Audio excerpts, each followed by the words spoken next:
कल की कथा जो सूत जी कह रहे थे उनका नाम था रोमहर्षण सूत, और आज भागवत की कथा जो सूत जी सुना रहे हैं इनका नाम है उग्रश्रवा सूत। ये रोमहर्षण जी के बेटे हैं। ये भागवत की कथा सुना रहे हैं। क्यों सुना रहे हैं? इसकी चर्चा दशम स्कंध में मिलती है, तो जब दशम स्कंध आएगी तो मैं ये कथा सुना दूंगा। सूत जी को खूब सानंद बैठाया गया। शौनक जी आगे आकर के प्रणाम किए और प्रणाम करके उन्होंने कहा, हे प्रभु,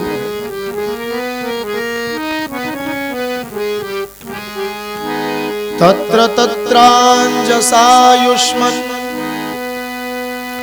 भवतां यद् विनिश्चितम्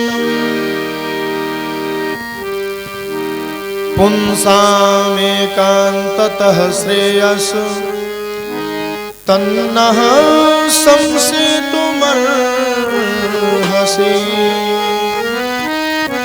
हे प्रभु, आपने खूब संतों का साथ किया है, आपने खूब पढ़ा भी है, और आपके पिताजी पुराणों के परम विद्वान थे रोमहर्षण जी।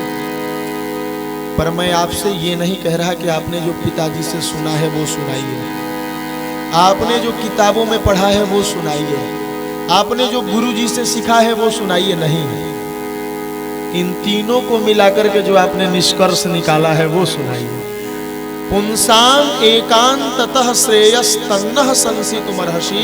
आपने गुरुजी के पास पढ़ा, आपने किताबों का अध्ययन किया, अपने संतों का साथ किया, आपने तीर्थ किया। हम भगवान से कामना करते हैं आप लंबे दिन तक जिए। हे आयुष्मान, आप कृपा करके क्या निष्कर्ष निकाले हैं इन शास्त्रों का? क्योंकि काम तो बहुत है परंतु जीवन कम दिन का है। कलयुग के लोग कम दिन जीवित रहेंगे, आलसी हो जाएंगे, कम समझ हो जाएगी, भाग्य कमजोर हो जाएगा, उपद्रवी हो जाएंगे, सतयुग सत्विक गुणों का चोरी कर लेगा कलयुग। इन सब झंझटों के बीच में कोई एक काम बताइए जिसके करने से जीव का कल्याण हो जाए। कोई एक काम। पुंसाम एकांततः श्रेयः, एक काम कोई बताइए। ये पहला प्रश्न।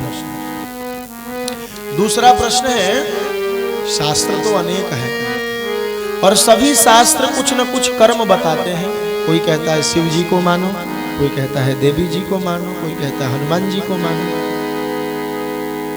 भूरिणि भूरि कर्माणि श्रोतव्यानि विभागशः। ये जो वेद है, पुराण है, इन्होंने अलग अलग विभाग किए हैं कर्मों के, परंतु इनका मूल बात क्या है? अतः साधोत्र यत्सारम समुद्धृत्य मनीषया। ये कहना क्या चाह रहे हैं? हे साधु, आप बताइए। आप जरा विशेषण सुनिएगा शौनक जी का। पहला प्रश्न जब पूछे हैं कि कोई एक साधन बताइए तो सूत जी को आयुष्मान कह रहे हैं। तत्र तत्रांजसायुष्मन्, हे आयुष्मान, हे लंबे समय तक जीने वाले, आप कोई एक साधन बताइए। ऐसा क्यों? क्योंकि जिसके पास खूब अनुभव होता है वही आपको बात छान करके और सटीक रूप में सुना देगा। अधकचरा रहेगा तो नहीं स्पष्ट कर सकता है। इसलिए आयुष्मान कह रहे हैं आप लंबे समय तक जीवित रहें। परंतु जब सारांश सुनने की बात आई तो साधु कह रहे हैं अतः साधोत्र यत्सारम। हे साधु, आप सार सुनाइए, क्योंकि साधु ही सार सुना सकता है। साधु किसे कहते हैं? कबीरदास जी का एक दोहा है, साधु वैसा चाहिए जैसा सूक स्वभाव, सार सार को गह चले थोथा दे उड़ाए। सार कौन ग्रहण करता है? बोले साधु। इसीलिए जब सार सुनने की बात आई तो साधु कह रहे हैं अतः साधोत्र यत्सारम समुद्धृत्य मनीषया। और संकेत कितना सुंदर है। अगर जीवन का अनुभव लेना हो, कौन सा काम करें कि हमारा कल्याण हो, तो किसी दीर्घजीवी से, बूढ़े लोगों से लें, और सारांश जानना हो तो किसी साधु से लें। कितना संकेत स्पष्ट है। और जब तीसरा प्रश्न पूछ रहे हैं, सूत जानासि भद्रं ते भगवान सात्वतां पति देवक्यां वसुदेवस्य जातो यस्य चिकीर्षया। कह रहे हैं सुत जी आपका कल्याण हो, हे कल्याण कराने वाले, हे भद्र, आप भगवान की कथा सुनाएं, क्योंकि जो भगवान की कथा सुनाता है ना वो कल्याण कराने वाला ही होता है। हमारे मन में एक संदेह है कि जो ईश्वर अजन्मा है, अव्यक्त है, अप्राकृत है, वह ईश्वर देवकी वसुदेव के यहाँ जन्म कैसे ले लिया। जातो यस्य चिकीर्षया, वह कथा सुनाइए। हमने सुना है यस्यावतारो भूतानां क्षमाय च भवाय च, उनका अवतार जीवों के कल्याण के लिए होता है। और उनके लीला के अवतार की लीला को सुनने से ततः सद्यो विमुच्येत यद विभेति स्वयं भयम, स्वयं से ही जो डरा हुआ रहता है वो अभय हो जाता है, निर्भय हो जाता है। उस लीला को आप सुना दीजिए। वो कभी राम कभी कृष्ण क्यों बनते हैं। अब पांचवा प्रश्न, कितने प्रश्न हुए, प्रश्न गिनिएगा तब तो उत्तर समझ में आएगा। पहला प्रश्न है जीवन में कोई एक काम बताइए क्या करें कि कल्याण हो जाए। दूसरा प्रश्न है शास्त्र में अनेक कर्म बताए गए हैं, शास्त्रों का सारांश क्या है, शास्त्र हमें क्या सिखाना चाहते हैं। और तीसरा प्रश्न है भगवान जो अजन्मा है, अप्राकृत है, अव्यक्त है, वो अनादि है, वो जन्म क्यों लेता है। ये चौथा प्रश्न। कितने हुए, तीसरे हुए, कितने हुए, तीसरे हुए। और चौथा प्रश्न है महाराज अथाख्या हे हरे धीमन अवतार कथा शुभा। चौथा प्रश्न कह रहे हैं हे सुत जी, हे धीमन, यहां धीमन कह रहे हैं बुद्धिमान, धी मतलब बुद्धि, हे बुद्धिमान आप हमें समस्त अवतार सुनाए कि अगर भगवान अवतार लेते हैं तो कितनी बार अवतार लिए। ये चौथा प्रश्न। और पांचवा लीला विदधतः स्वैरम ईश्वरस्यात्ममायया। पांचवा प्रश्न है प्रभु भगवान ने अवतार लेकर के कौन कौन सी लीला करी। क्योंकि आप जितना सुनाइएगा हम सुनेंगे, क्योंकि उनकी लीला में स्वाद स्वाद पदे पदे, एक एक पग पर एक नया स्वाद मिल जाता है उनकी लीला में। ये पांचवा प्रश्न। और छठा प्रश्न हम आपसे पूछना चाहते हैं ब्रूहि योगेश्वरे कृष्णे ब्रह्मण्ये धर्म वर्मणि स्वाम काष्ठामधुनोपेते धर्मः कं शरणं गतः। भगवान आप कहेंगे कि अवतार लेते हैं धर्म की स्थापना के लिए। जैसे कोई गरीब बेसहारा हो और आ जाए सहारा मांगने तो कह दीजिए क्या चिंता करते हो, हमारा सामने वाला जमीन है, यहाँ पे घर बना के रहो। और फिर जिसने घर बनवाया वो मर गया तो क्या गारंटी है उसके बेटा नाती वहां रहने देगा कि नहीं रहने देगा। तो जब ठाकुर जी धर्म की स्थापना के लिए आते हैं तो धर्म स्थापित करके चले जाते हैं, तो धर्म किसके भरोसे रहता है, धर्म किसके सहारे रहता है, आप इस कथा को जरूर बताएं। ये 6 प्रश्न किए और इन 6 प्रश्नों से ही संपूर्ण भागवत श्री सूत जी ने सुना दिया। सूत जी कहते हैं ऋषियों मैं तुमको भागवत की कथा सुनाऊंगा और पहले अपने गुरु जी का ध्यान करते हैं। सूत जी के गुरुदेव कौन है, बोले श्री सुखदेव भगवान। यह स्वानुभावमखिल श्रुतिसारमेकम् अध्यात्मदीपमतिति तिर्षतां तमुन्धम् संसारिणां करुणयाः पुराणगुह्यम् तं व्याससूनुमुपयामि गुरुं मुनीनाम्। सुखदेव भगवान को प्रणाम किए। वैसे सुखदेव भगवान जिन्होंने ये भागवत रूपी अध्यात्म का दीपक जलाकर के हम सबके अंधकार रूपी अज्ञान को काट दिया। नर नारायण को प्रणाम किए, माता सरस्वती को प्रणाम किए, वेदव्यास भगवान को प्रणाम किए और बोलना शुरू किए श्री सूत जी। सूत जी का रोम रोम प्रसन्न है। व्यास जी लिखते हैं इति संप्रश्न संधृष्टो, प्रश्न सुनकर के बड़ा खुश हुए। क्यों खुश हुए? और प्रतिपूज्य वचस्तेषाम, उनके वाणी का अनुमोदन किया। वाह वाह सौनक जी कितना बढ़िया प्रश्न किया है। देखिए प्रश्न की एक मर्यादा है, क्या पूछा जाए और कैसे पूछा जाए, ये बड़ा मायने रखता है। शौनक जी ने बड़ा विधिवत ढंग से पूछा है। जो जानना चाह रहे हैं वही पूछे हैं, पर संसार का दृष्टिकोण देकर के पूछे, मानो एक प्रश्न से पूरे जगत का कल्याण हो रहा हो। बड़े सूत जी प्रसन्न हैं। सूत जी ने कहना शुरू किया, शौनक जी पहले प्रश्न का उत्तर सुनो। आपने पूछा है जगत वालों को कल्याण के लिए एक काम बताइए, तो मैं कहता हूं उन्हें भक्ति करनी चाहिए। सवई पुंसाम परो धर्मो यतो भक्ति रधोक्षजे। किनकी भक्ति? बोले अधोक्षज भगवान के चरणों की। और भक्ति कैसी होनी चाहिए? उसकी दो विशेषता होनी चाहिए। अहेतुक्य प्रतिहता ययात्मा संप्रसीदति। वह भक्ति अहेतुकी होनी चाहिए। अहेतुकी मतलब, हेतु मतलब होता है कारण, मैं ये कारण से ये कर रहा हूं, ये हेतु है। परंतु भगवान की भक्ति अहेतु की होनी चाहिए, बिना कारण की। पूजा क्यों कर रहे हो? बोले हम भैया आदमी है तो कर रहे हैं। भोजन क्यों करते हो? इसका कोई कारण है? तो पूजा क्यों कर रहे हो? इसका भी कारण नहीं होना चाहिए।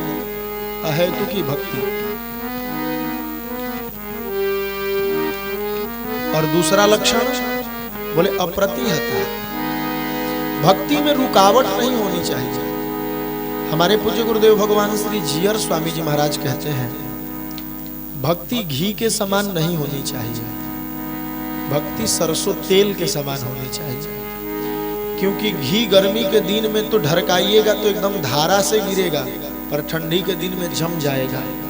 परंतु तेल में ये अवगुण नहीं है। तेल जैसा गर्मी में गिरेगा वैसे ही ठंडा में भी गिरेगा। तेल में जमावट नहीं आता। अर्थ क्या है? बोले गर्मी के दिन में तो हम 5 बार नहा लेते हैं और बड़ा गुमान में कहते हैं हम बिना नहाए सोते नहीं हैं।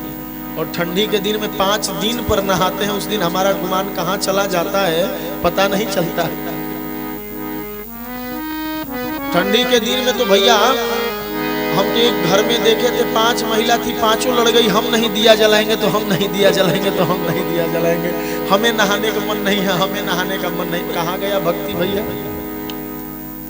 भक्ति का दूसरा लक्षण है अप्रतिहता। एक नियम लीजिए छोटा सा, हमें सूर्य भगवान को जल देना है और वो किसी कीमत पर नहीं टूटना चाहिए, किसी कीमत पर नहीं। हाँ हम गृहस्थ हैं, सुतक लग गया तो उसकी बात अलग है, वो भी धर्म है।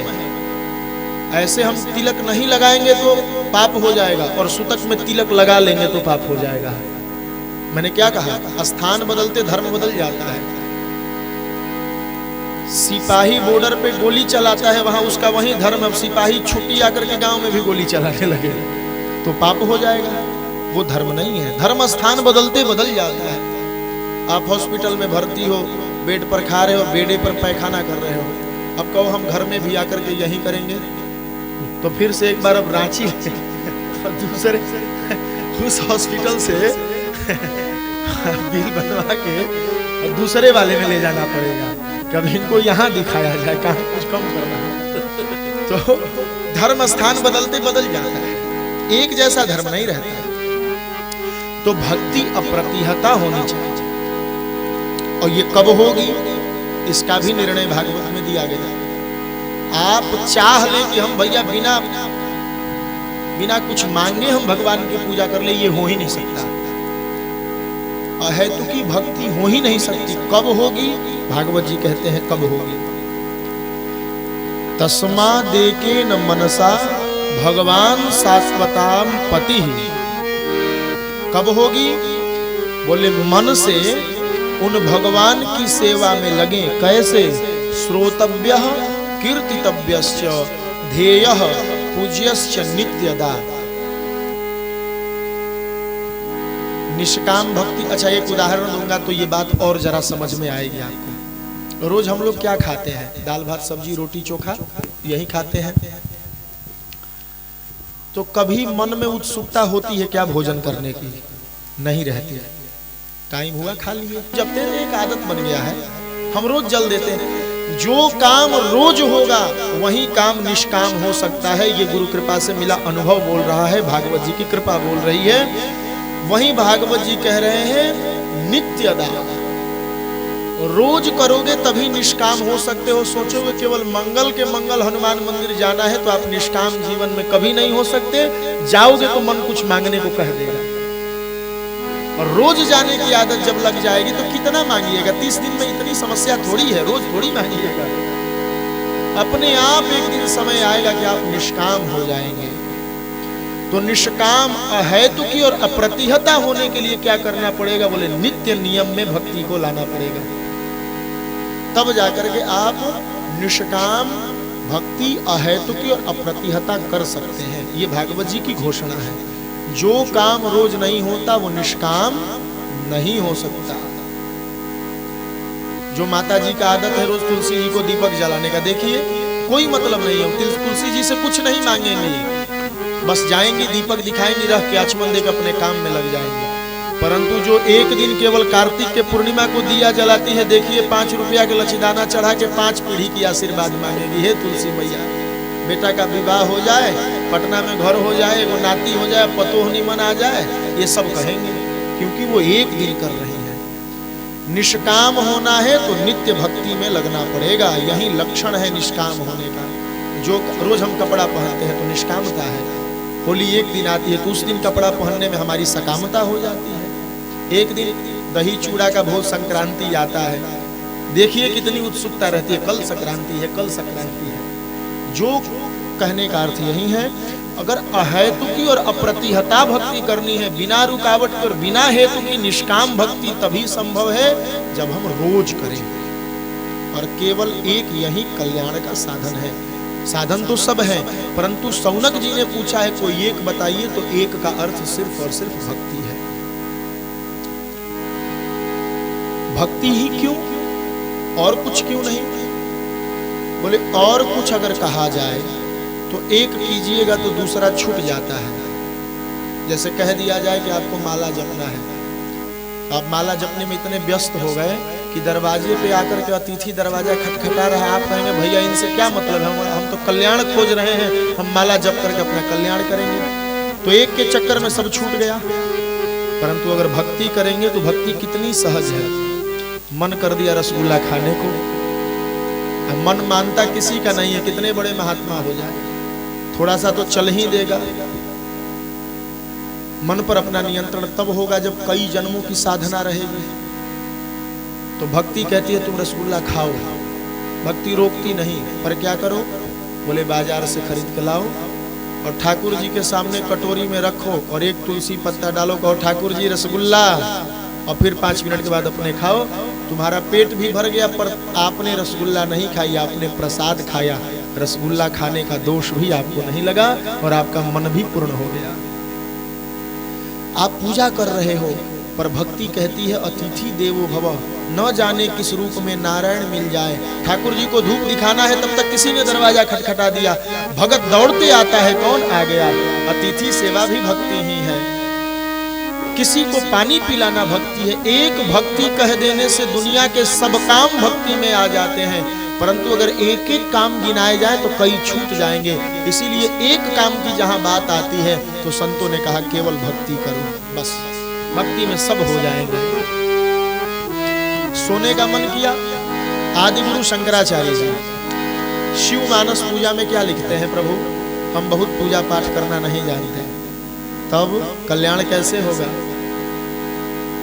बोले आत्मा त्वं गिरिजामति सहचरा, प्राणः शरीरं गृहं, पूजा ते विषयोपभोग रचना निद्रः समाधि स्थितिः, संचारः पदयोः प्रदक्षिण विधि स्तोत्राणि सर्वा गिरो, यद्यत् कर्म करोमि तत्तदखिलं शंभो तवाराधनम्। शंकराचार्य जी कहते हैं प्रभु मैं भक्ति नहीं कर सकता, परंतु हमने सुना है आप सर्वत्र हैं, सर्वज्ञ हैं। एक काम कीजिए ना, हाँ बताइए। बोले ये जो मेरी आत्मा है ना, मैं इसको आपको मान लेता हूँ। ये मैं नहीं, ये शिव है। आत्मा त्वम, त्वम मतलब तुम। अच्छा तो आप अकेले नहीं रहेंगे प्रभु, मैं ये जानता हूँ। आप रहेंगे तो पार्वती जी को रखना पड़ेगा। तो आत्मा त्वम और गिरिजामती, हमारी बुद्धि पार्वती हो गई। चलिए, आत्मा त्वम गिरिजामती। ओहो, तो गणों के साथ रहेंगे।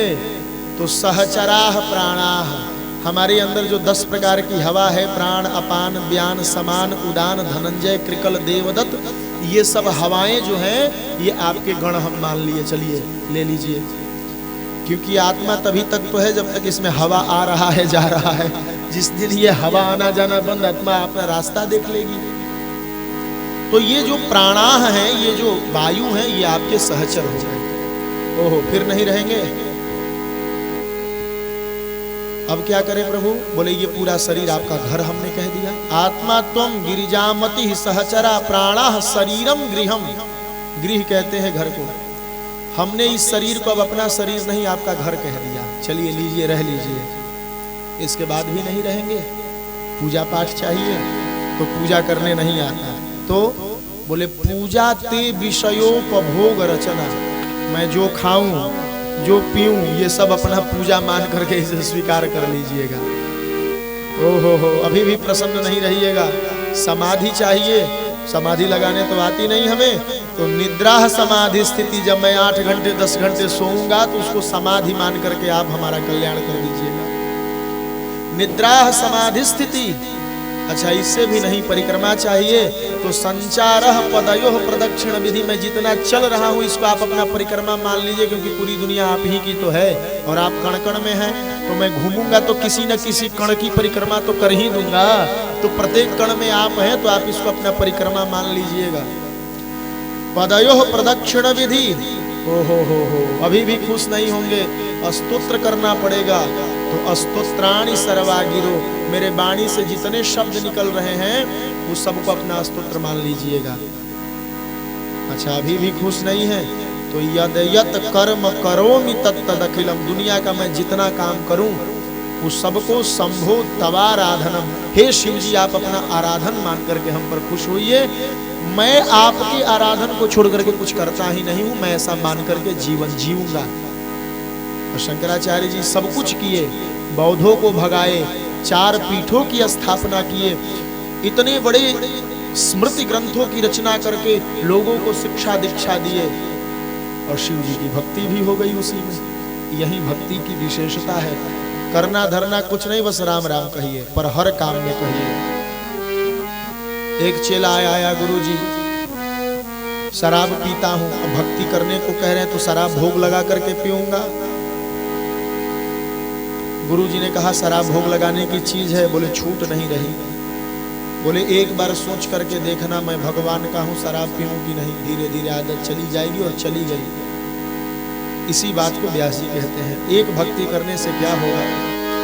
बोले वासुदेव भगवती, वासुदेवे भगवती भक्ति योगः प्रयोजितः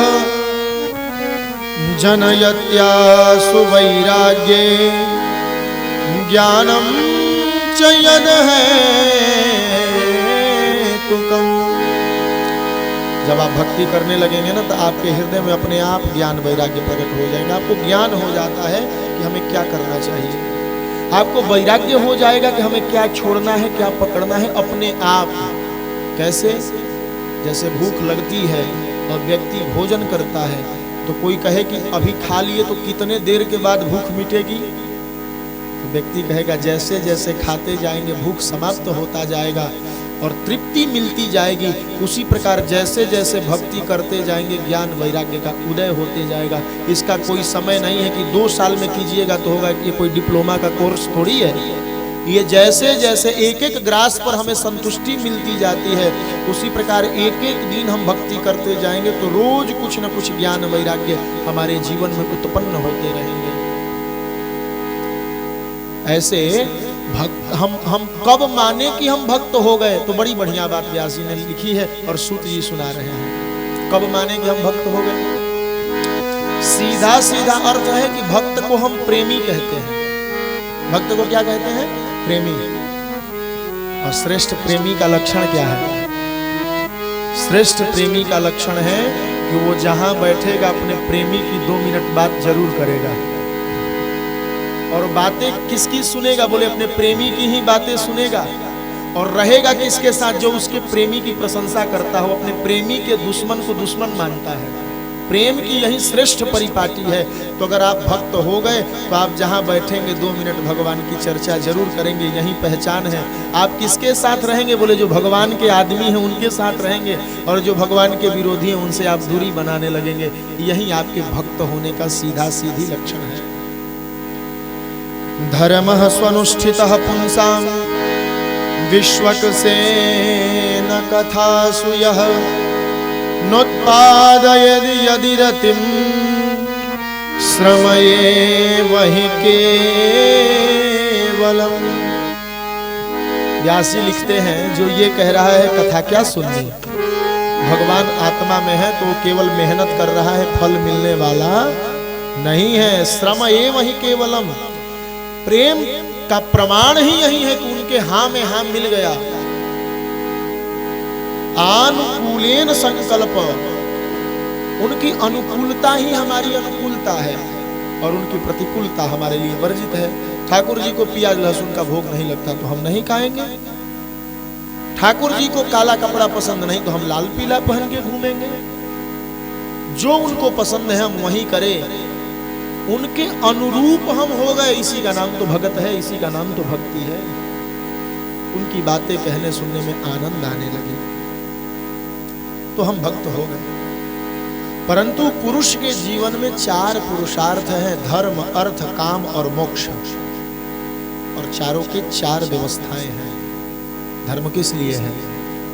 बोले धर्मस्य ह्यपवर्गस्य। अपवर्ग किसे कहते हैं? अपवर्ग कहते हैं मोक्ष को। अपवर्ग मतलब मोक्ष। धर्म कहां ले जाना चाहिए? मोक्ष तक। धर्मस्य ह्यपवर्गस्य नार्थोर्थायुपकल्पते। धर्म अर्थ के लिए नहीं होना चाहिए। अर्थ का मतलब क्या है? बोले इयरति तियर्थः।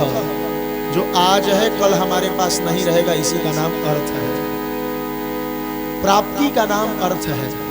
और जीवन में किसी से आपने सुना है कि मुझे जो मिला वो मेरे पास ही रह गया? हो ही नहीं सकता। ये शरीर मिला है, ये भी एक दिन छूट जाता है।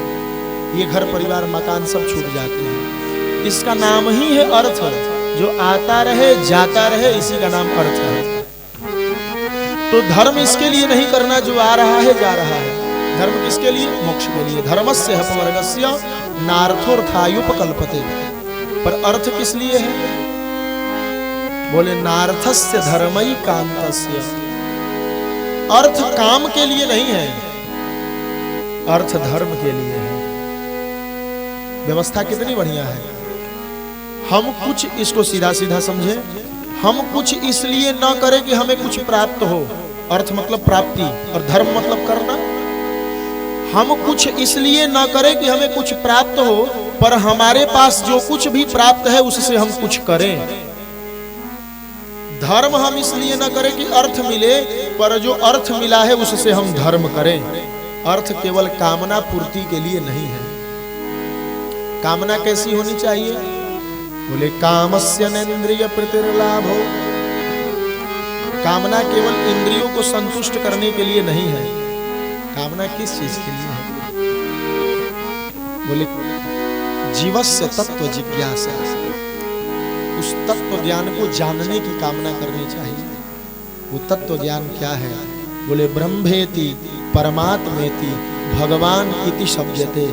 वह तत्व तो एक है, परंतु जोगी लोग उसे निर्गुण निराकार ब्रह्म कहते हैं, ज्ञानी लोग उसे सगुण निराकार परमात्मा कहते हैं, और भक्त लोग उसे सगुण साकार भगवान कहते हैं।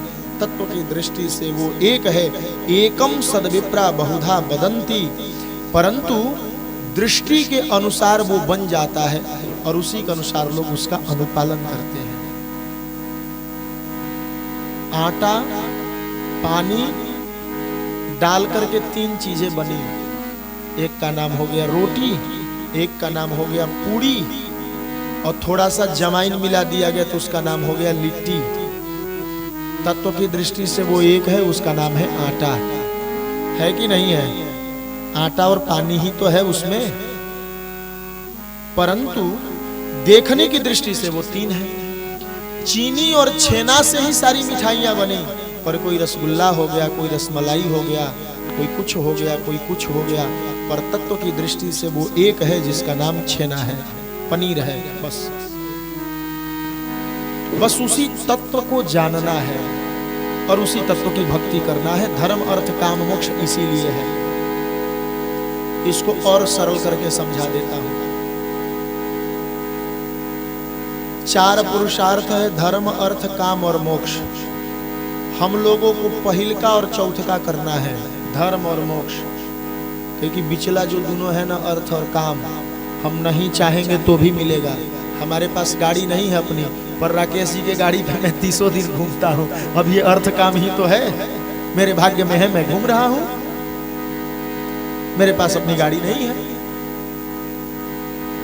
शायद अपने घर में रहता तो 30 दिन मिठाई नहीं खाता, पर रोज दूसरे के यहाँ जाना है, रोज चकाचक चल रहा है, ये अपने भाग्य में है। अर्थ क्या है? बोले जो मिलना है वो मिलेगा, जितना सुख है वो मिलेगा, परंतु धर्म आप नहीं कीजिएगा तो कोई नहीं करेगा, और मोक्ष आपको अपना खुद ढूंढना है। आप कहेंगे महाराज जी बात समझ में नहीं आई, फिर से कह रहा हूँ। हम लोग जितने लोग यहाँ बैठे हैं, हम सब किसी न किसी गृहस्थ के लड़के हैं, और सब लोग जन्म लिए थे ना तो किसी न किसी घर में लिए होंगे। अच्छा, घर किसी ने बनवाया है तो ये घर मिल कहाँ से गया? और सबके हिस्से पर 1-2 बीघा खेत भी मिला है बिना खरीदे, पिताजी ने दे दिया। 4 बीघा है, 2 भाई हैं तो 2-2 बीघा दोनों का हो गया। ये 2 बीघा आया कहाँ से? आपने तो खरीदा नहीं। बोले ये आपके भाग्य में था, ये आपका प्रारब्ध है। तात्पर्य क्या है? बोले अर्थ और काम, सुख जितना लिखा है और जो जो मिलना है वो मिलेगा, आप नहीं भी चाहिएगा तो। अच्छा, दुख आप चाहते हैं फिर भी दुख मिलता है कि नहीं मिलता है? उसी प्रकार आप सुख नहीं भी चाहिएगा तो सुख मिलेगा, पर आप धर्म नहीं चाहिएगा तो कौन कर देगा? आपके लिए सूर्य भगवान को जल कौन देगा? हम दे देंगे? हो ही नहीं सकता। आपके बदले मंदिर कौन जाएगा? और एक और परंपरा है, महाराज जी पतिदेव कर रहे हैं तो आधा हमको मिलेगा। ठीक बात है, तो लेने की भी पात्रता चाहिए कि नहीं? पिताजी दूध देंगे और हमको पिला देंगे, पर हमारे पास भी गिलास चाहिए कि नहीं? और पतिदेव धर्म करके धन जुटा रहे हो और पत्नी आचरण भ्रष्टा हो जाए, पात्र में छिद्र हो जाए, तो टिकेगा उसमें? आपको ठीक है पति का किया कर्म आप अर्धांगिनी है मिलेगा, पर आपको भी सतपात्र बने रहने का प्रयास करते रहना है, तभी वो आप में आकर के टिकेगा। यही धर्म अर्थ काम मोक्ष है। मैंने स्वामी जी से ये बात मुझे भी नहीं समझ में आ रही थी, तो खेत वाला जो उदाहरण मैंने आपको दिया, ये स्वामी जी ने मुझसे दिया था कि आपके हिस्से पे जो खेत है आपने खरीदा है? नहीं खरीदा है। अर्थ काम आपको न चाहने पर भी मिलेगा, परंतु धर्म आपके बदले कौन करेगा? आपके बदले माला कौन जप देगा? इसीलिए तत्व जानने की जिज्ञासा रखनी है और धर्म और मोक्ष को पकड़ के रखना है। धर्म ना छूटे। हम बेटा किसी के हैं तो माँ बाप की सेवा खूब हो, हम किसी के गुरु हैं तो उसके सामने हम गुरु बने रहें, और किसी के शिष्य हैं तो उसके सामने शिष्य बने रहें, किसी के पिता हैं तो पिता का भरपूर फर्ज निभाएं, और इस कर्म को भगवान से जोड़ करके देखें, हमारा मोक्ष हो जाएगा। परंतु ये कहने में बड़ी अच्छी लग रही है, पर ये आएगा कैसे महाराज? बोले ये आएगा तब जब हमारे जीवन में सात्विक गुणों की वृद्धि होगी। तो सात्विक गुणों की वृद्धि कैसे होगी? सूत जी कहते हैं अच्छा काम तभी आदमी कर सकता है जब सात्विक गुण होगा। और सात्विक गुणों की वृद्धि कैसे होगी? ये बात अब बताई जा रही है कि ये काम हम करना शुरू कहां से करें। व्यास जी लिखते हैं, शुश्रूषः श्रद्धानस्य वासुदेव कथा रुचिः स्यान्महत्सेवया विप्राः पुण्यतीर्थ निषेवणा। आपका मन नहीं लग रहा, पंडित जी जो कह रहे हैं बात तो बड़ा चोखी है, पर होता नहीं है, होने लगेगा। पहली सीढ़ी बताई गई, क्या करें? बोले तीर्थ घूमना प्रारंभ कीजिए, पुण्य तीर्थ निषेवणा। पहला काम, तीर्थ जाना शुरू कीजिए। और तीर्थ पिकनिक के लिए नहीं जाना है, तीर्थ जाकर के शुश्रूषो श्रद्धानस्य, वहां पता कीजिए कि इस तीर्थ में सबसे श्रेष्ठ संत कौन है। अयोध्या जाना है, वृंदावन जाना है, तो यहाँ श्रेष्ठ संत कौन है, उनके आश्रम पर जाइए और वहां सेवा कीजिए। स्यान महत सेवया, पहला काम तीर्थ जाइए, दूसरा संत पता कीजिए, तीसरा उनकी सेवा कीजिए, और चौथा वासुदेव कथा रुचि, चौथा भगवान की कथा में रुचि लाइए। होगा क्या? शृण्वतां स्वकथां कृष्ण, जैसे जैसे भगवान की कथा सुनेंगे, पुण्य श्रवण कीर्तना कीर्तन, हैंडल मार दिया गया पंपिंग सेट का, पानी निकल रहा है, दो काम एक साथ हो गया। गड्ढा में गंदा पानी था, ये निकल गया, और खेत सूख रहा था, वो उसकी सिंचाई हो गई। तो हमारा हृदय में जो कलमश भरे हैं, तामस गुण जो भरा है, वो कथा सुनते सुनते निकल जाएगा और ठाकुर जी प्रवेश कर जाएंगे। नष्ट प्रायेष्व भद्रेषु नित्यम भागवत सेवया, रोज संतों की सेवा से हमारा अभद्र नष्ट हो जाएगा। और भगवत्युत्तम श्लोके भक्तिर्भवति नैष्ठिकी, और भगवान की कथा सुनने से हमारे अंदर भक्ति आ जाएगी। ये 5 काम प्रारंभ कर लीजिए। तीर्थ जाना, वहां जाकर के संतों के चरणों में बैठना, उनके द्वारा कथा सुनना, उनकी सेवा करना, और सेवा करते करते उनमें श्रद्धा रखना। एकदम जो जो बातें भागवत में बताई गई है वो सब हो जाएगी। इस प्रकार से पहले प्रश्न का उत्तर सूत जी ने दिया। सूत जी कहते हैं आपने दूसरा प्रश्न किया है कि ये सारे शास्त्र इतने कर्म बताते हैं, सब शास्त्रों का मतलब क्या है? बोले सब शास्त्र यही कहना चाहते हैं जितना जल्दी हो सके नारायण के चरण शरण में लग जाओ। अरे महाराज आप मूर्ख बना रहे हो, शिव पुराण तो कहता है शिव जी के शरण में जाओ। अरे भैया बात समझो, आप दुर्गा जी का पाठ घर में करवा रहे हो, अब पंडित जी आगे पाठ करने कहेंगे चलो हाथ पे अक्षत जल सुपारी पैसा लो, संकल्प के लिए आपने लिया, तो संकल्प तो दुर्गा जी के पाठ का हो रहा है, पर पंडित जी पहले कहेंगे ओम विष्णुर विष्णुर विष्णु, हे विष्णु भगवान, हे विष्णु भगवान, हे विष्णु भगवान, हम दुर्गा जी का पाठ करवा रहे हैं। इसका मतलब क्या है? मेन मालिक कौन हो गए हैं? और संकल्प में पंडित जी क्या जोड़ेंगे? विष्णु आज्ञाया, हम किसके आज्ञा से? विष्णु के आज्ञा से। अच्छा एक और बात, थोड़ी अटपटी लगेगी पर बात समझने की है। किसी के घर में बेटा हो गया, बेटा हुआ है और सोहर रामकृष्ण का होता है। क्यों रे जीव तूने जन्म ले लिया पर जान, तू कौन है? तू ईश्वर अंश जीव अविनाशी, सोहर तेरा नहीं, सोहर तो रामकृष्ण का होगा। अर्थात दुनिया का सारा कर्म भगवान को ही करने को बताता है। विवाह की वेदी लगी है, घर में तिलक आया है, दुल्हा का नाम मनमोहन प्रसाद है, पर मैया लोग गीत गाती है आवस राम चौक चढ़ी बैठस, मनमोहन प्रसाद नहीं।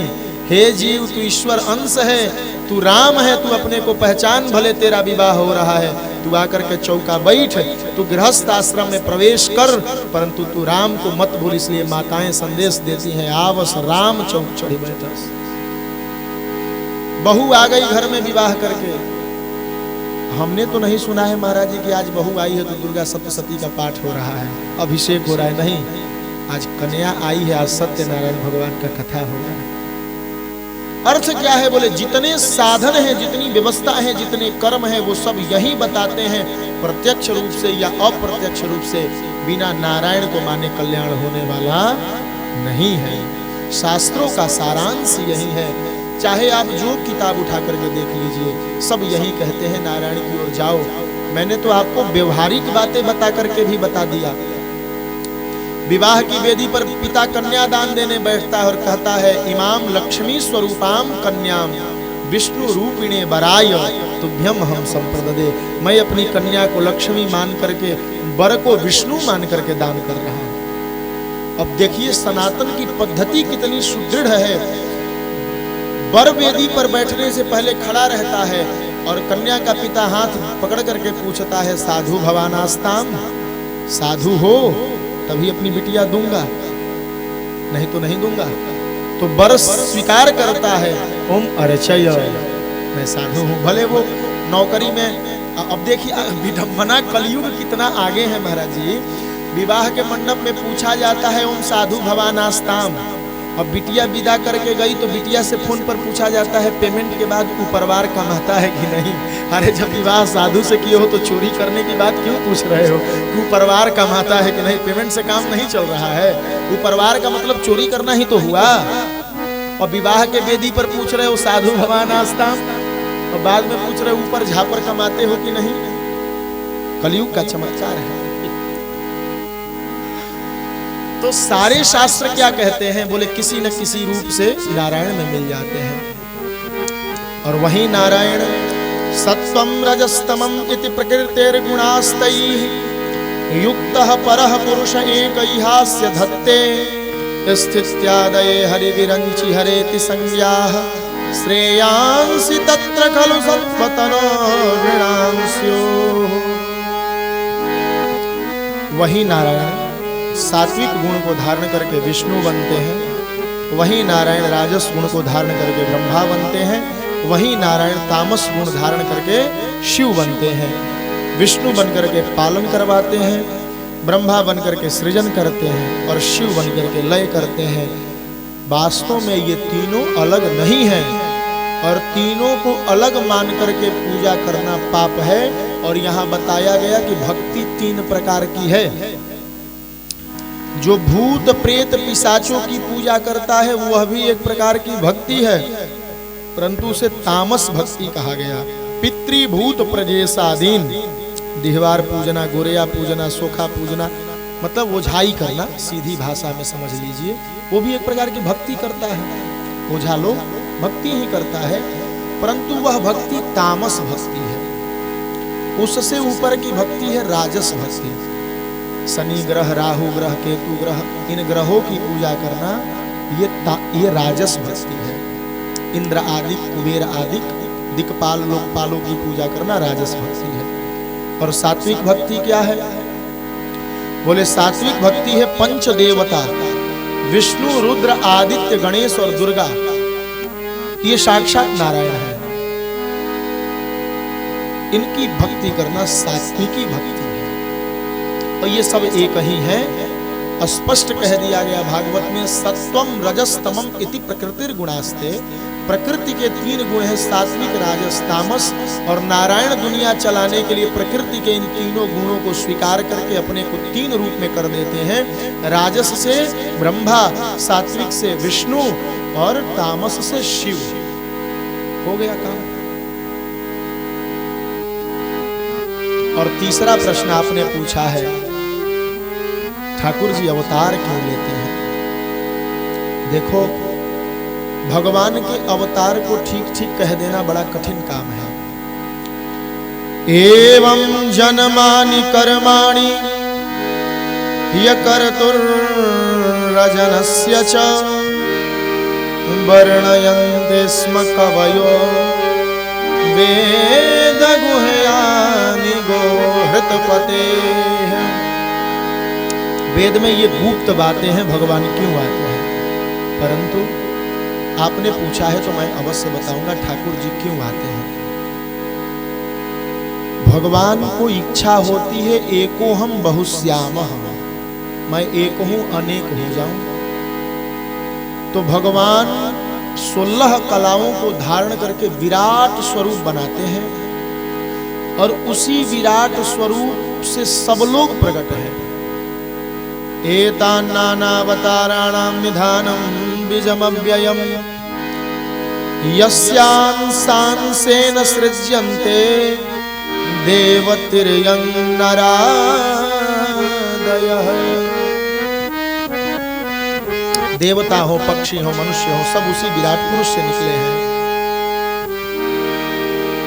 विप्रधेनु सुर संत हित लिन्ह मनुजय अवतार निज इच्छा निरमित तनु माया गुण गोपाल।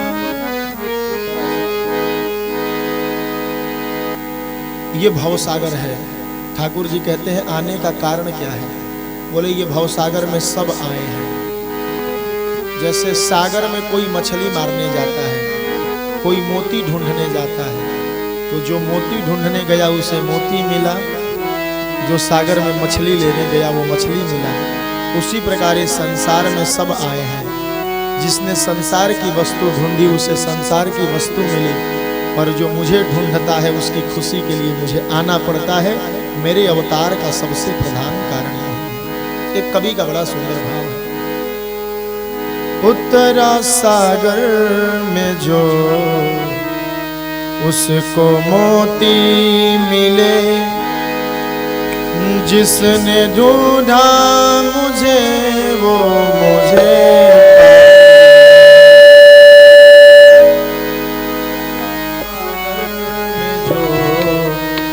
उसको मोती मिले। उत्तरा सागर में जो उसको मोती मिले, जिसने ढूंढा मुझे वो मुझे पा गया। उत्तरा सागर में जो उसको मोती मिले, उत्तरा सागर में जो उसको मोती मिला, जिसने ढूंढा मुझे वो मुझे पा गया।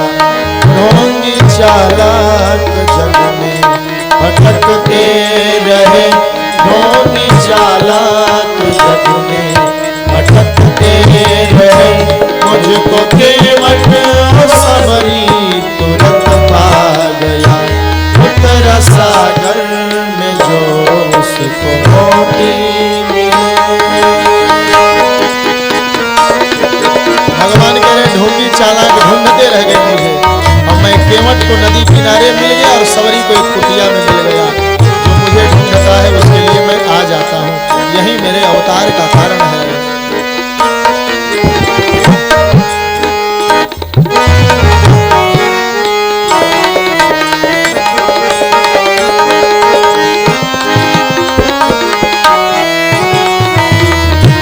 भगवान कहते हैं मैं मिलता हूं उसे जो ढूंढता है। किसी ने कहा मूर्ति से मिलते हैं। भगवान कहते हैं सुनो, तूने मूरत कहा मैं भी मूरत बना, तूने पत्थर कहा मैं भी पत्थर बना, तूने पत्थर कहा मैं भी पत्थर बना, तूने मूरत कहा मैं भी मूरत बना, तूने पत्थर कहा मैं भी पत्थर बना, तूने पत्थर कहा मैं भी पत्थर बना। भगवान कहते हैं उसी पत्थर में प्रहलाद ढूंढा मुझे, उसी पत्थर में प्रहलाद ढूंढा। तू जिसे पत्थर कहता रहेगा उसी पत्थर में प्रहलाद ने मुझे ढूंढा। उसी पत्थर में प्रहलाद ढूंढा मुझे, उसी पत्थर में प्रहलाद अर्ज कर दी वही था मैं सच आ गया। उत्तरा सागर में जो उसको मोती मिले, जिसने ढूंढा मुझे वो मुझे पा गया। उत्तरा सागर में जो उसको मोती मिले,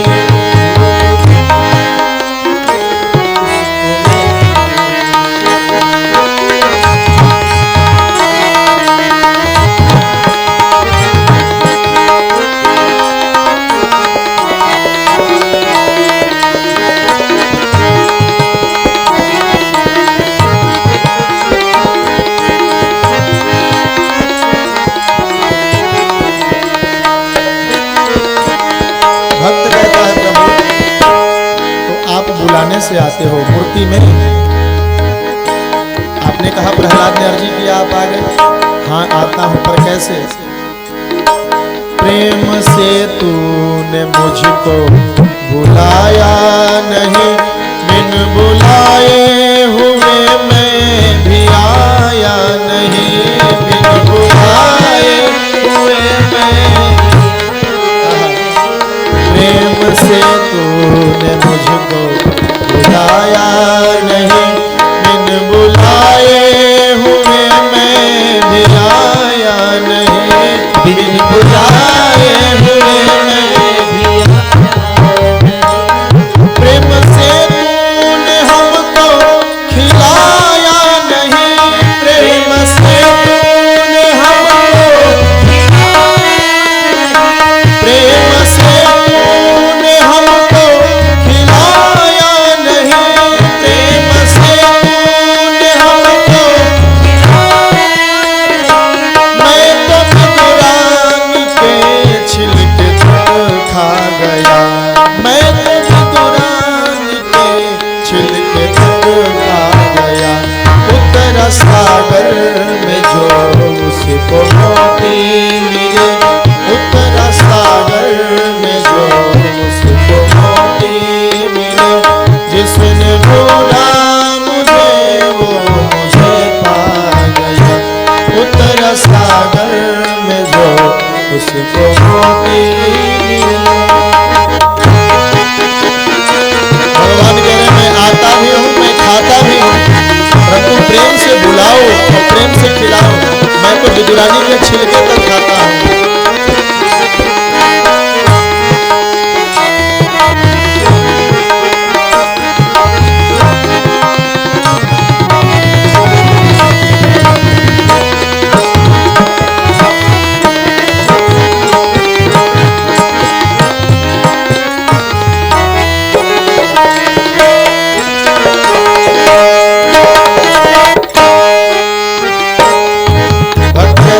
तब आप विदुरानी कह रहे हैं किसी जाति विशेष को मिलते हैं क्या?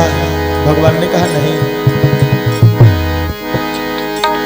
प्यार के प्यार में प्यार की बात है, मैंने पूछा नहीं तेरी क्या जात है, मैंने पूछा नहीं तेरी।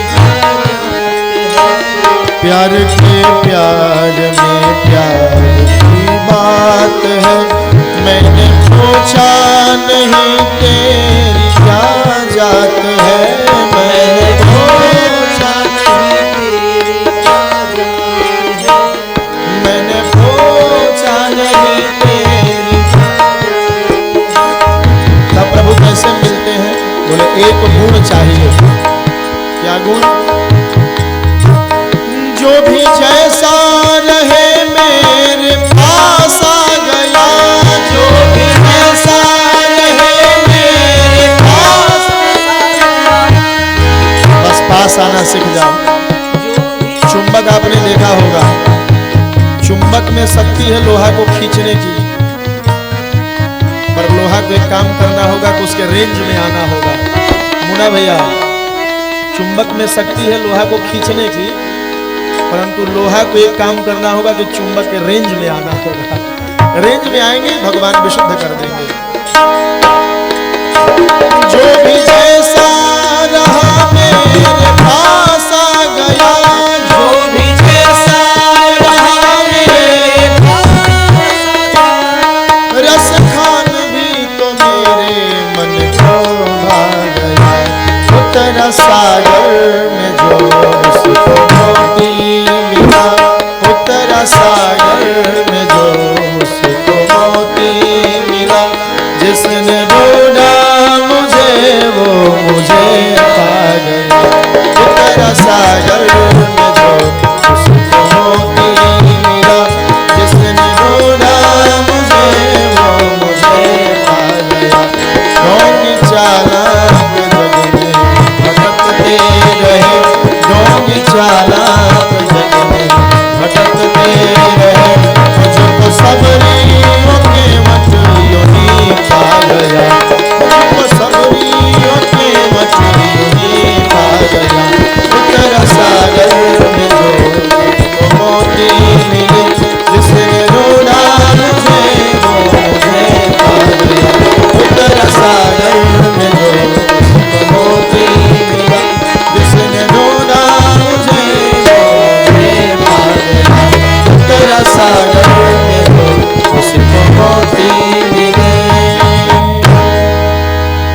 बोल भक्तवत्सल भगवान की जय। भगवान क्यों आते हैं? बोले भगवान ढूंढने वालों के लिए आते हैं बस। सबरी मैया ने राम से यही तो पूछा था, राम, रावण को नहीं मारना होता तो आप नहीं आते ना? राम जी रोने लगे, सबरी कैसी बात करती हो? अगर रावण को मारने आना होता तो पहले रावण को मारता तब तुमसे मिलता, परंतु मुझे तो तुमसे मिलने आना था। और जिस काम के लिए जीव आता है उस काम को पहले करता है, इसीलिए मैं पहले तुमसे मिलूंगा फिर रावण को मारने जाऊंगा। दुनिया जाने राम रावण को मारने नहीं, राम तो सबरी से मिलने आए थे। तो कितनी बार आए? बोले अवतार यसंख्ये या। सूत जी कहते अनंत अवतार है।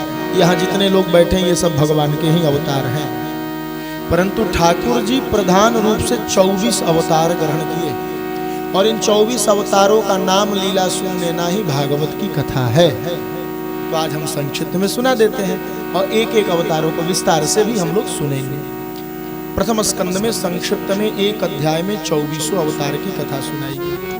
अभी हम कौन से प्रश्न का उत्तर सुन रहे हैं? 3 प्रश्न का उत्तर मैंने आपको सुना दिया। कल्याण का साधन क्या है? तो भक्ति। शास्त्र हमें क्या सिखाना चाहते हैं? बोले भगवान से जुड़ना।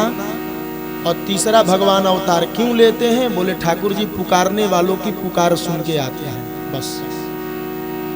3 और चौथा प्रश्न है अवतार कितने हुए? बोले प्रधान 24 अवतार हुए। कौन कौन?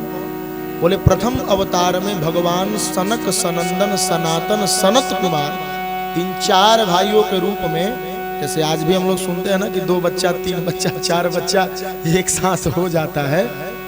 हमारे दल में भी बहुत लोग एक साथ 3-3 बेटी हुई है, अब भगवान भरोसे जिंदगी है। तो 4 एक साथ हुए और चारों भाई भगवान के प्रथम अवतार माने गए। इनका नाम सनकादिक है, जिन्होंने कल नारद जी को कथा सुनाई थी और भक्ति ज्ञान वैराग्य को पुष्ट किया था। ये भगवान के प्रथम अवतार हैं। ब्रह्मा जी के बाद दुनिया में कोई आया तो उनका नाम सनकादिक है। इन्होंने क्या किया? बोले इन्होंने विवाह नहीं किया, इन्होंने ब्रह्मचर्य आश्रम की स्थापना करी।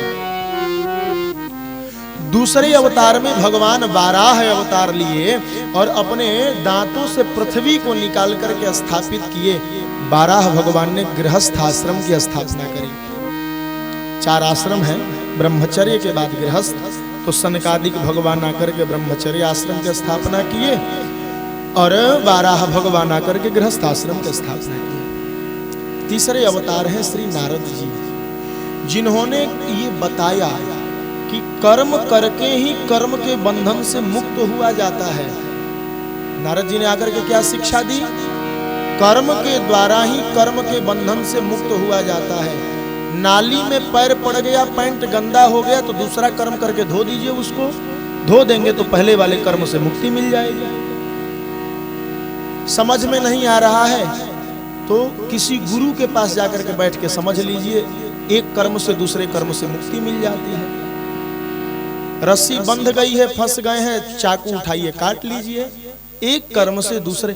अब आप सोच के बैठेंगे राम राम हमें तो ठाकुर जी नहीं मिलेंगे, हमने तो बचपन में 5 रुपया पिताजी के बगली से चुरा करके मिठाई खाई है। अब सोच के बैठे रहिए तो कुछ नहीं होगा। दूसरा कर्म कर लीजिए, अपने कमीनी से 50 रुपये का बाबूजी को गंजी खरीद दीजिए, 5 वाला मेंटेन हो जाएगा। कर्म के द्वारा ही कर्म बंधन से मुक्ति होती है।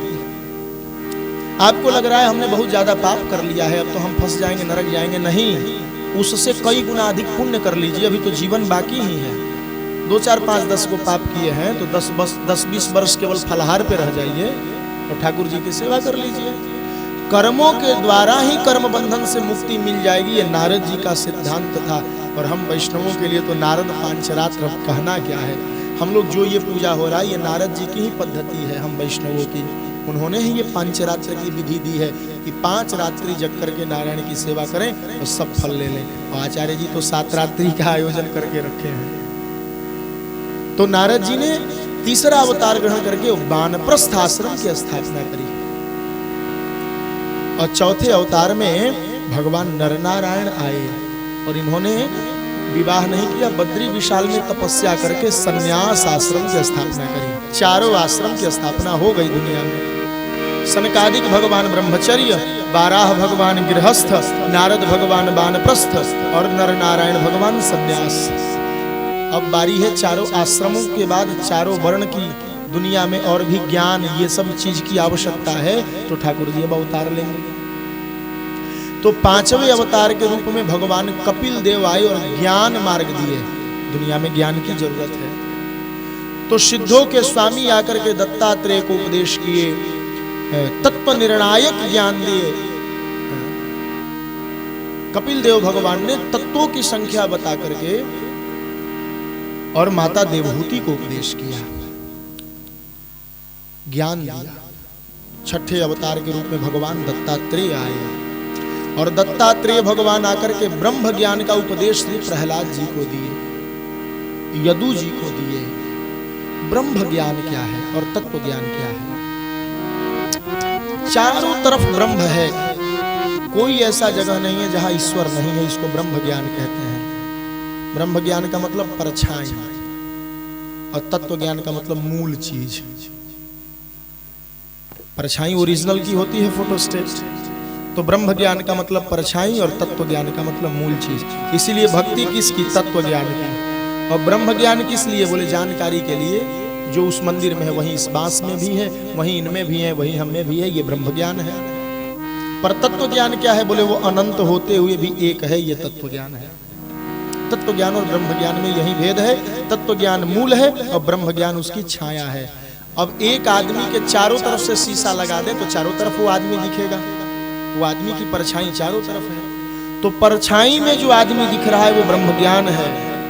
और आपको ये विश्वास है कि नहीं नहीं ये शीशा में आदमी एक ही है, 10 शीशा रखने के कारण ये 10 जगह दिख रहा है, इसको तत्व ज्ञान कहते हैं। सीधी सीधी भाषा में आप समझ लीजिए। तो दत्तात्रेय जी ने ब्रह्म ज्ञान का उपदेश किया। ईश्वर सभी जगह है। उन्होंने 24 गुरु बनाए, ये सब कथा वो ब्रह्म ज्ञान ही है। 7वें अवतार के रूप में भगवान यज्ञ नारायण आए और यज्ञ नारायण आकर के स्वयं मनवंतर में रक्षा किए मनु महाराज की। 8वें अवतार में भगवान ऋषभ देव आए और इन्होंने परमहंसों का मार्ग चलाया। 9वें अवतार में भगवान पृथु आए और ये जो धरती थी ये पहाड़ से पटी पड़ी थी, खेती लायक भूमि बनाया, इसीलिए इसका एक नाम पृथ्वी है। ये पृथु भगवान की देनी है। 10वें अवतार के रूप में भगवान मछली बनकर के चाक्षुष मनवंतर में आकर के वैवस्वत मनु की रक्षा किए। 11वें अवतार के रूप में भगवान कछुआ बनकर के मंदराचल पर्वत धारण किए। 12वें अवतार के रूप में धनवंतरी बनकर के अमृत प्रकट किए। 13वें अवतार के रूप में मोहिनी बनकर के अमृत पिलाए। 14वें अवतार के रूप में नृसिंह बनकर के हिरण्यकशिपु का वध करके प्रहलाद की रक्षा किए। 15वें अवतार के रूप में बामन बनकर के 3 पग भूमि मांग करके बलि से सारा कुछ ले लिए। बामन भगवान का अवतार अहिंसा का अवतार है। जो काम अन्य अवतारों में लड़ाई करके की गई है वह इस अवतार में ब्राह्मण की बुद्धि लगा करके कर दी गई है। इसमें लड़ाई करने की जरूरत ही नहीं पड़ी। हाँ भैया, जो हमारा धर्म है हम उसी से आपको जीत लेंगे, और बामन जी ने जीत लिया। अहिंसा का ये अवतार है बामन भगवान का। कोई लड़ाई नहीं, कोई झगड़ा नहीं, कोई बहसबाजी नहीं। देना है तो दीजिए, नहीं तो हम जा रहे हैं। बलि ने कहा मेरे दरवाजे से कोई खाली नहीं जाता, आप ले लीजिए।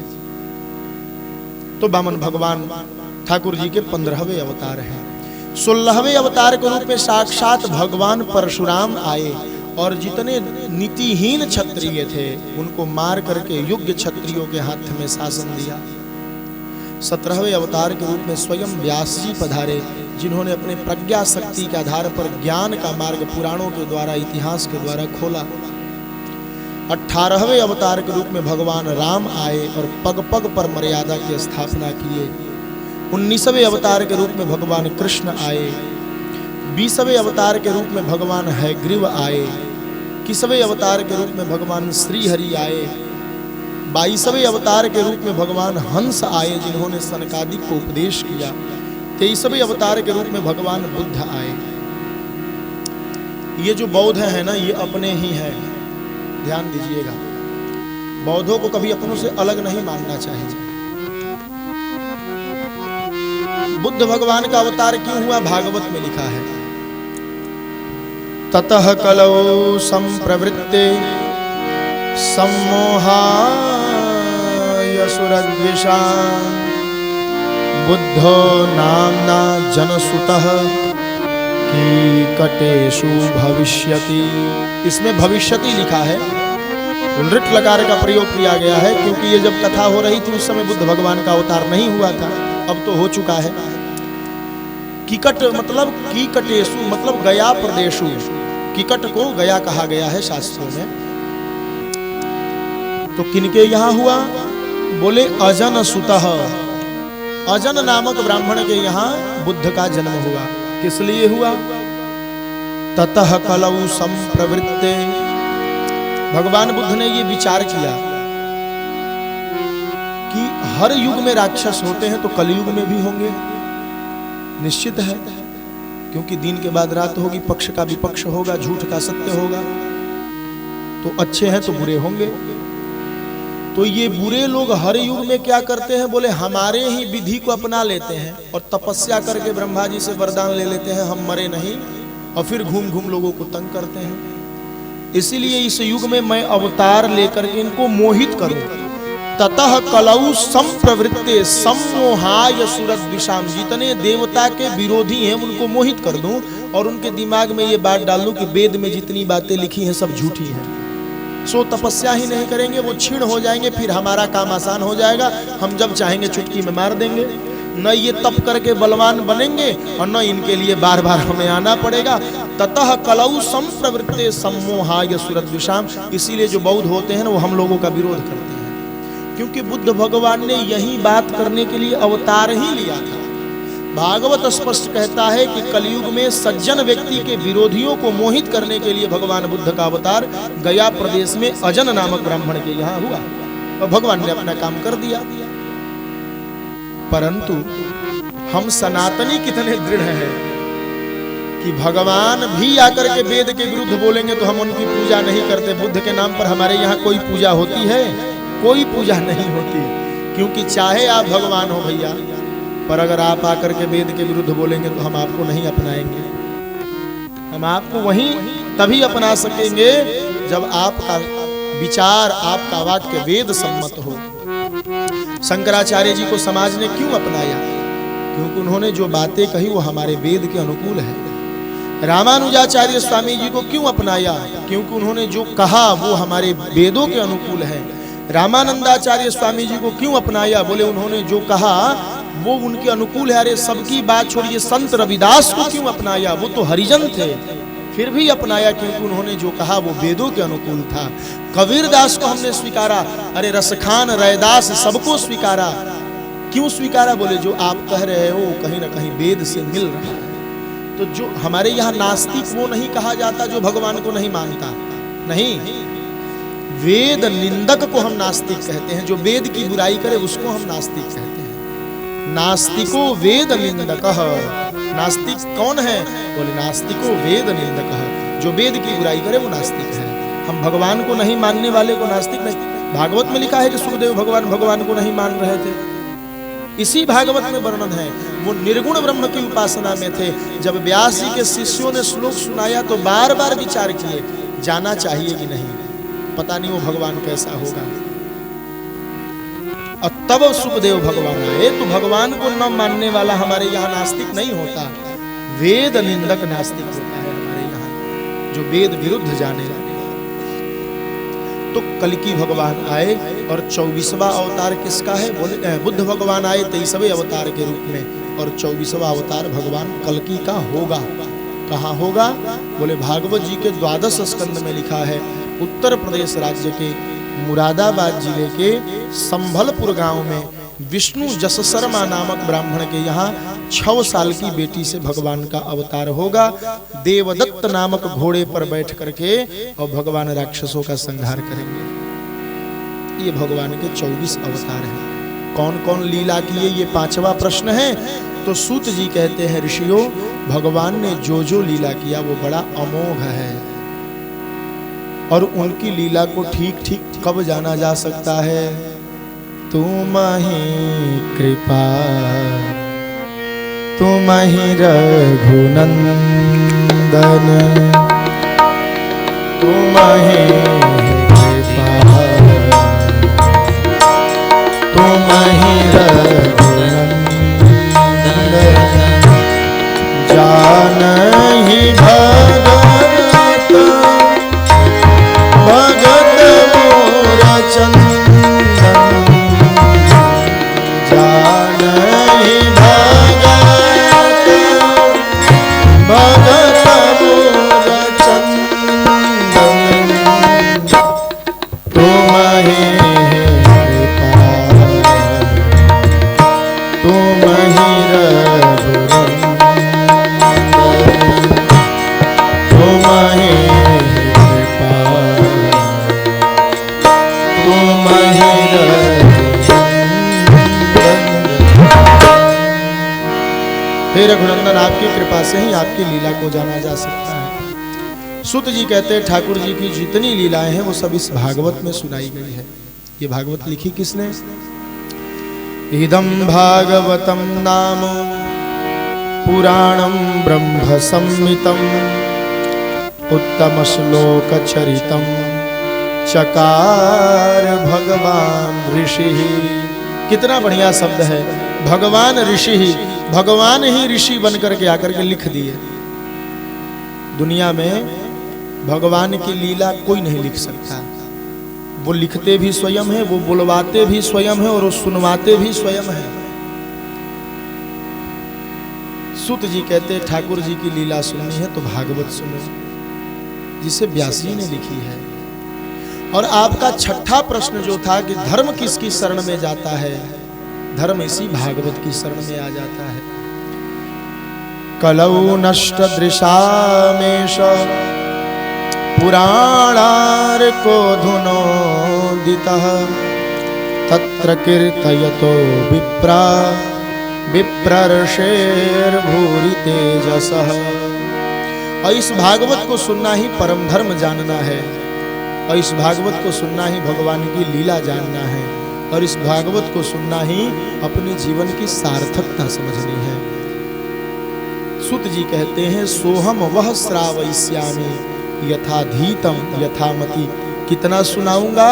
बोले जितना पढ़ा है और जितना मति काम कर रही है। यथाधीतम यथामति।